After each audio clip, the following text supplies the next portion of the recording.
સવારમાં ચોટીલાની એન્ટ્રી થઈ ગઈ છે અને આપણી જૂની ને જાણીતી હોટલ પર સ્ટોપ રાખ્યો છે। સવારે 5:45 થઈ ગયા છે, ચોટીલા પહોંચી ગયા છે। આ કનૈયા લોજ જૂની ને જાણીતી આપણી હોટલ 5:45 થઈ ગયા છે। સીધા 9 વાગે મને લાગે એટલે ધોરાજી ફેંકી દેશે। ચોટીલામાં ભાઈ ગાંઠિયા ખાવાની મજા અલગ જ છે, પણ ટાઈમ શોર્ટેજના હિસાબે તો આટલું બધું ન કરાય। આ બધું આપણે ધોરાજીમાં એન્જોય કરશું એટલુંમાં। આવી ગઈ માતૃકૃપા, જો અહીંયા પાછળ આવી ગઈ એટલે હારો જ ચાલે છે ભાઈ। આજે તો શું વાત છે, આજે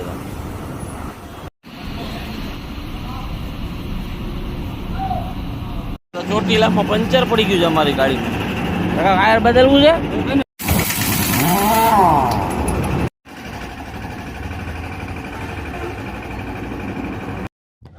આ તો ડ્રાઈવર પાસે સ્પેર વ્હીલ હતું એટલે ઘા 5 થી 10 જ મિનિટમાં તો ટાયર બદલી નાખ્યું અને ગાડી ચાલુ કરી દીધી કે હાલો બેહો। અમારી હાથો હાથ જો ગાડી કમ્પ્લીટ, ખાલી ટાયર જ બદલવાનો હતો। આ ગઈ માતૃકૃપા।